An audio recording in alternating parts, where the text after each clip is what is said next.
అడ్స్మల్ గారు నమస్తే అండి. నమస్కారం అండి. సార్ మనకి ఇంగ్లీష్లో ఒక స్లాంగ్ ఉంది. ఏంటంటే హీరింగ్ ఫ్రమ్ హార్సెస్ మౌత్ అంటారు. అంటే ఆ, ఆ, రాజు నోట్లో నుంచి వచ్చినటువంటి ఒక ఆదేశం అనుకోండి, లేదా మాట అనుకోండి. అలాగా దేనికి అడుగుతున్నానంటే, మొన్న మీరు లోకేష్ గారిని కలిశారు. అది వ్యక్తిగతంగా ఒక ప్రైవేట్ మీటింగ్ అయినప్పటికీ కూడా మీ ఫేస్బుక్లో పెట్టినటువంటి ఒక పోస్ట్ బట్టి చూస్తే నాకు అర్థమైంది ఏంటంటే, ప్రజలు మీకు విన్నవిస్తున్నటువంటి బాధలు కానివ్వండి, ఆక్రోశాలు కానివ్వండి, ఆవేదనలు కానివ్వండి, మీరు అక్కడ వాళ్ళ చెవిలో వేసినట్టుగా మాకు వినిపించింది. ఇంకా నట్లు బోల్ట్లు బిగిస్తూనే ఉన్నారా, లేదా ఈ నట్లు బోల్ట్లు ఆయిల్ పెట్టడం ఇంకెంతకాలం పడుతుంది? అసలు ఏంటి సార్, ఏం జరుగుతుంది? యాక్చువల్‌గా నేను కలిసింది ప్రైవేట్ మీటింగే కాదండి. నాకేం స్వప్రయోజనాల కోసం ఏం కలవలేదు నేను. బై ది బై లోకేష్ గారే పిలిపించుకున్నాడు. ఆయన ఎప్పుడో పిలిచారు. అంటే ఆ వరదల వల్ల మొన్న లాస్ట్ వీక్ 10 డేస్ బ్యాక్ ఆగిపోయింది. అంతకుముందు ఆయన వేరే బయటకి వెళ్ళాల్సొచ్చిన ఊళ్ళో ఆగింది. అంతకుముందు వారికి అనుకోకుండా ఢిల్లీ ప్రయాణాలు అయి పడడం వల్ల ఆగింది. మాకలా 2, 3 సార్లు వాయిదా పడింది. ఆయన పిలిచి పలానా రోజు రండి అన్నారు. ఆ టైంకి ఏదో రకంగా వాయిదా పడవచ్చింది. మొన్న అనుకోకుండా సడన్‌గా అప్పటికప్పుడు పిలిచారు. వెళ్ళాం. నేను, రాజేష్ గారు, అప్సాన్ రాజేష్ గారు, అంకమరావు గారు ముగ్గురు వెళ్ళామండి. ముగ్గురు వేరే వేరే కార్యక్రమంలో నరసరావుపేట కోడె శివప్రసాదరావు గారి కార్యక్రమానికి వెళ్తే అక్కడ ఉండగా పిలిపొచ్చింది. సరే ఇక్కడే ఉన్నాం కదా అని అక్కడికి వెళ్ళొచ్చాం. అయితే నేను నాకేదన్నా చేయండి అని నేను అడగడానికి వెళ్ళలేదు. నాకు ఆ హక్కు లేదు. మనకేం సంబంధం లేదు. వాళ్ళ పార్టీ వాళ్ళకేమన్నా వాళ్ళ పార్టీ వాళ్ళు చేసుకుంటారు. మనం గత 5 సంవత్సరాలుగా జగన్మోహన్ రెడ్డి మీద వ్యతిరేకంగా మాట్లాడాను. ఓపెన్‌గా చెప్తాను. జగన్మోహన్ రెడ్డి వ్యతిరేకంగా అతను ప్రజా వ్యతిరేక కార్యక్రమాలు చేశాడు. ప్రజా వ్యతిరేక నిర్ణయాలు తీసుకున్నాడు. అతనికి వ్యతిరేకంగా నేను మాట్లాడాను. అది చంద్రబాబు నాయుడు గారికి, లోకేష్ గారికి, తెలుగుదేశం పార్టీకి, కూటమికి ప్రయోజనం కలిగించుండొచ్చు. వాళ్ళకి అనుకూలంగా మాట్లాడినట్టు అనిపించుండొచ్చు. అయితే నాకు డెఫినిట్‌గా చంద్రబాబు నాయుడు గారి మీద అభిమానం ఉంది. ఎందుకంటే ఒక దార్శనికుడు, అభివృద్ధి కాముకుడు, భవిష్యత్తు పట్ల అవగాహన ఉన్నవాడు, ప్రజల జనము, జలము వంట తప్పించేవాడు, కష్టపడే మనిషి కాబట్టి ఆయన మీద సహజంగా మనిషి లక్షణాలున్నాయి ఎవరికైనా గాని ఆయన మీద అభిమానం.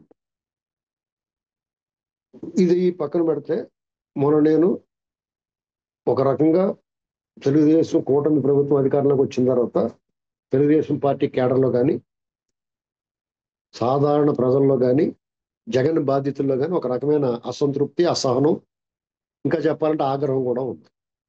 అది నా దగ్గర వ్యక్తపరుస్తా ఉన్న చాలా మంది నాతో మాట్లాడుతూ ఉన్నారు. రాష్ట్రంలో అన్ని వైపుల నుంచి. ఇంకా చెప్పాలంటే ప్రజాప్రతినిధులు కూడా కొంతమంది ఇటీవల ఎన్నికైన వాళ్ళు. చాలా మంది. మా మా మధ్య సంభాషణలో ఏంటి ఇలా జరుగుతుంది? సరిగ్గా ఎళ్తున్నామా లేదా? అని ఒక్కొక్కడు ఒక్కొక్క రకమైన అభిప్రాయం వ్యక్తపడుతున్నారు. ఈళ్ళనెలా వదిలేయటం ఎలాగా? ఈళ్ళనెలా వదిలేయటం వల్ల వాళ్ళు రెచ్చిపోతున్నారు. మేము కార్యకర్తలైతే మేము తలెత్తుకోలేకపోతున్నాం వాళ్ళ ముందని. అలా సోషల్ మీడియాలోను రకరకాలుగా అనేక రకాలుగా అసంతృప్తి, అసహనం ఉంది. ఈ విషయం వాళ్ళ దృష్టికి తీసుకెళ్ళాం. అయితే వాళ్ళు కూడా చర్యలు తీసుకోకపోవటం ఏం లేదండి. మొట్టమొదటిగా కొంతమంది అధికారులను పక్కనెట్టారు. మెల్లమెల్లగా ఒక్కోటి పోస్టింగులు ఇచ్చుకుంటా వస్తున్నారు. వాళ్ళకి సమస్య ఎక్కడొచ్చిందంటే అసలు ఎవడు సరైనోడు కాదో తేల్చుకోవడానికి ఇబ్బందయిపోతుంది. ఎందుకంటే అందరిని కాటు వేసి వెళ్ళిపోయాడు. అతను పాడు చేసి వెళ్ళిపోయాడు. జగన్మోహన్ సిస్టర్‌నంతా కలిబిలి చేసి పోయాడు. ఆర్థికంగా, సామాజికంగా, రాజకీయంగా అన్ని విధాలా పాడు చేసేసాడు. నైతికంగా అన్ని రకాల ధ్వంసం చేసి పోయాడు. విధ్వంసం అంటారు దాన్ని. దాంతోటి అయన్నీ శిథిలాలు, శకలాలు ఏరుకొని జాగ్రత్తగా పేర్చుకొని మళ్ళా లైన్‌లో పెట్టడం వీళ్ళకి నిజంగానే కష్టంగా ఉంది ఒక రకంగా చెప్పాలంటే. అదే చెప్పాడాయన.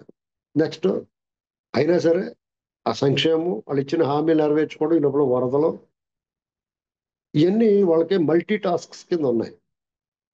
ఆ విషయంలో చెప్తే ఎందుకు వదిలేస్తామండి? అందరికన్నా పెయిన్ మాకే ఎక్కువ ఉంటది కదా! అయితే వాళ్ళకి మనకి తేడా ఉండాలి కదా! అన్నారు. ఆ మాట చంద్రబాబు గారు చెప్పారు. ఆ పార్టీ డిప్యూటీ సీఎం గారు పవన్ కళ్యాణ్ గారు వీళ్ళందరూ కూడా చెప్తా వచ్చారు. అందరూ ఏం అర్థం చేసుకున్నారంటే, వాళ్ళకి మనకి తేడా ఉండాలి కదా! అంటే వాళ్ళు అరాచకం చేశారు, అన్యాయం చేశారు, దుర్మార్గం చేశారు, దౌర్జన్యం చేశారు. దాడులు చేశారు. మనం అలా చేస్తే పద్ధతి కాదు కదా, వాళ్ళకి చెడ్డ పేరు వచ్చింది, వాళ్ళకి 11 సీట్లు వచ్చినాయి, మనకి అలాగ అవుద్దని వీళ్ళు స్వార్థంతో రాజకీయంగా ఆలోచిస్తున్నారేమో అని అనుకున్నాం. వీళ్ళు చెప్పింది అలాగే అర్థమైంది అందరికి. వాళ్ళు చేశారని మనం చేయకుండా వీళ్ళు జాగ్రత్త పడిపోయి వాళ్ళు వదిలేస్తున్నారేమో అనుకున్నారు అందరు. అదే కదా అర్థమవుతుంది అందరికి. వాళ్ళు చేసినట్టు మనం చేస్తే కరెక్ట్ కాదు, కానీ దాని అర్థం అది కదండి. ఖచ్చితంగా వాళ్ళు చేసినట్టు వీళ్ళు చేయరు. వాళ్ళు చేసింది ఏంటి? బుర్ర లేకుండా, బుద్ధి లేకుండా, జ్ఞానం లేకుండా వాళ్ళు అక్రమ కేసులు, దొంగ కేసులు పెట్టి అనవసర వేధింపులు చేశారు. దాని ఫలితం ఏంటంటే కేసులు వీగిపోవటం, కోర్టులోకి వెళ్ళి గోడ గుచ్చేయటం, అధికారులు పనికిమాల జీవాలు తీసుకొచ్చి ప్రజా వ్యతిరేక నిర్ణయాలు తీసుకుంటే అందరూ అని చట్టం వాళ్ళని కాండ్రించి ఉమ్మేసింది. అది వాళ్ళు చేసినట్టు మేము చేయమంటే అలా చేయమన్నారు వీళ్ళు, అంతేగాని వీళ్ళని అసలు ఏమీ చేయకుండా వదిలేస్తామని అనలేదండి. వీళ్ళకి అది బుర్రబెట్టి ఎక్కడ బోట్లు నట్లు బిగించడం అంటే ఏంటంటే వాళ్ళకి ఊపిరి సలపకుండా అడుగు తీసి అడుగు బయటకి ఎట్టలేకుండా ఆ కేసులోంచి తప్పించుకోలేకుండా బిగిస్తున్నారు. నందిగం సురేష్ ఇంక బయటికి రాడు. బయటకు వస్తే మళ్ళీ వెంటనే వెళ్ళిపోతారు. లెక్కలేని కేసులు ఉన్నాయి అతని మీద. ఇప్పుడు ఆల్రెడీ 3, 4 ఛార్జ్ చేయాలి. పిన్నెల రామకృష్ణారెడ్డి బెయిల్ వచ్చింది, ఆడు బెయిల్ రాకుండా ఉంటే బాగుండు అనుకున్నాడు. బయటకు వస్తే దినదిన గంట 100 ఏళ్ళు ఆయుష్ అతను. వాళ్ళ తమ్ముడు పరారిలో ఉన్నానికి రాడు, వచ్చినా కానీ వస్తే బతుకు భయం. ఇక మద్యం, అది కంప్లీట్ విచారణ జరుగుతూ ఉంది అంతర్గతంగా. దాని సాక్ష్యాధారాలు బయటకు వచ్చింది, అంతఃపురంకి వెళ్ళి తాగుతుందండి అది. ముందు జగన్మోహన్ రెడ్డి రెక్కలన్నీ కత్తిరించేస్తున్నారు. అందరు అయిపోయిన తర్వాత జగన్మోహన్ రెడ్డిని కూడా తీసుకుంటారు. జగన్మోహన్ రెడ్డి అక్రమాస్తుల కేసుల కంటే కూడా రోజు కొంత తప్పులు చేయడం అతను. ఈ లోపల నైతికంగా జగన్మోహన్ రెడ్డి అంటే ప్రజలు అసహించుకునే విధంగా కొన్ని పరిణామాలు జరుగుతూ ఉన్నాయి చూసుకోండి.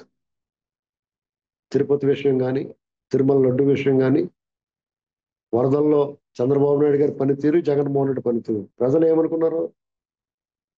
గతంలో జగన్మోహన్ రెడ్డి గెలిచిన తర్వాత కొన్నాళ్ళు పోయిన తర్వాత ఒక పనివాడిని వదులుకుని పనికి మాలిన వాడిని తెచ్చుకున్నారో బాబు అనుకున్నారు ఇతను పనితీరు చూసిన తర్వాత.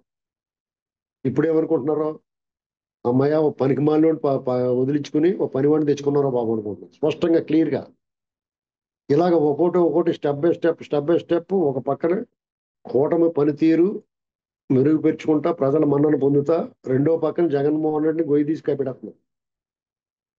ఇంకో పక్క అతని రెక్కలన్నీ కత్తిరించి అతనికి కూడా ఉన్న వాళ్ళందరి మీద కేసులు వచ్చేస్తున్నాయి.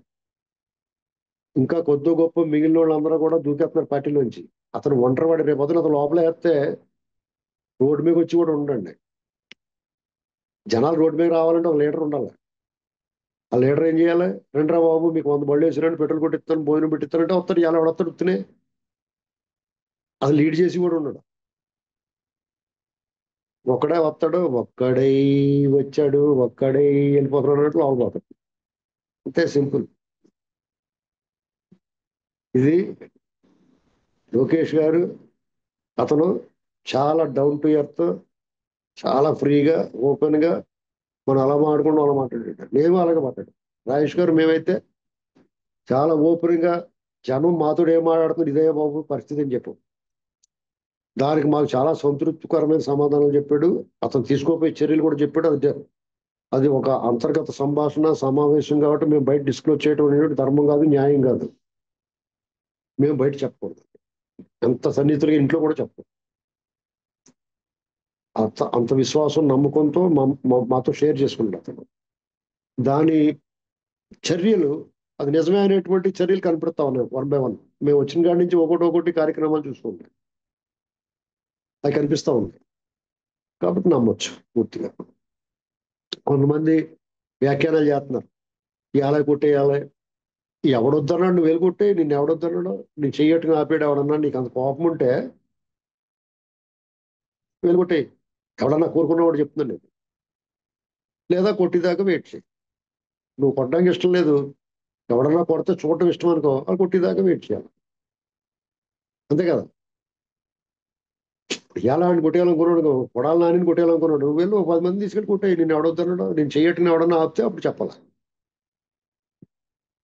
అంతేగాని కొట్టేయాలా కొట్టలేదు చేతగాని వాడిని ఇలాంటి మాట్లాడటం అనవసరం. ఎందుకంటే నీ వాడిని నువ్వు కించపరుచుకోవడం కరెక్ట్ కాదు. అయితే కొంత అసహనం ఉంటది. ఎందుకంటే ఆలస్యాన్ని భరించలేరు. ఎందుకంటే వాళ్ళు వేధింపులు అలాంటి, వాళ్ళు మాట్లాడే మాటలు అలాంటి, కసి అలా పెరుగుతూ ఇప్పుడు ఆ మహిళా కమిషన్ చైర్మన్ ఇలాంటి వాళ్ళందరూ చూస్తే ఒళ్ళు మండిపోతూ ఉంటాయి. నువ్వు వెయిట్ చేయండి కొద్దిగా. ఇప్పుడు మౌస్ ట్రాప్ అని ఇది వరకు ఎలకల బోన్ ఉండేది. ఆ ఎలకల బోన్లో పడేస్తే ఎలకల బోన్లో పడిన తర్వాత తీసుకెళ్ళి అక్కడ వదిలేసేవారు. ఇప్పుడు మౌస్ ట్రాప్లు అలా కాదు కదా. గమ్మున్న స్లేట్ పెడుతున్నారు అక్కడ, అందులో కూర్చుని అంటుకుపోతున్నాయి, ఇంక బయటకు రావు. ఇంకా అక్కడే తుది శ్వాస విడుస్తాయి. అలా చేస్తారు వీళ్ళు. వీళ్ళకి అది బుర్ర ఉన్న వాళ్ళే బాబు, వీళ్ళు బుర్రని నమ్మండి కొద్దిగా. ఆ ఆఫీసర్కి ఇలాగ ఇచ్చారు, ఈ ఆఫీసర్కి ఇలాగ ఇచ్చారంటే ఆ ఆఫీసర్లో జగన్ గారి బూట్లు నాకిన వాళ్ళు, వీళ్ళ బూట్లు నాకరాళ్ళు. నాకడానికి అలవాటు పడిన వాళ్ళు ఎవరైనా నవ్వుతారు కదా. అతను వాడుకున్నాడు, నాకు ఇచ్చుకున్నాడు, వీళ్ళు నాకు ఇచ్చుకుంటారు. ఎందుకు కంగారు పడతారు? అది మ్యాటర్. రైట్. చూద్దాం సార్, మరి మీరు ఈ బయటికి చెప్పకపోయినా జనాల్లో ఒక ఆతృత ఉంది, ఏం చెప్పుకుంటారా ఇప్పుడు అని. లేదు ఇప్పుడు మీకు జత్వానీ కేసు అనుకోకుండా బయటకు తీసి వెలుగులోకి వచ్చింది. ముందు రఘురామకృష్ణరాజు గారి కేసు బౌలర్గా ఈయన రావాలా, రఘురామకృష్ణరాజు గారు రావాలా, ఆ వికెట్లు తీయాలి. కానీ ముందు జత్వానీ కేసు వచ్చి 3 వికెట్లు, ఒక బాల్ 3 వికెట్లు పడ్డాయి.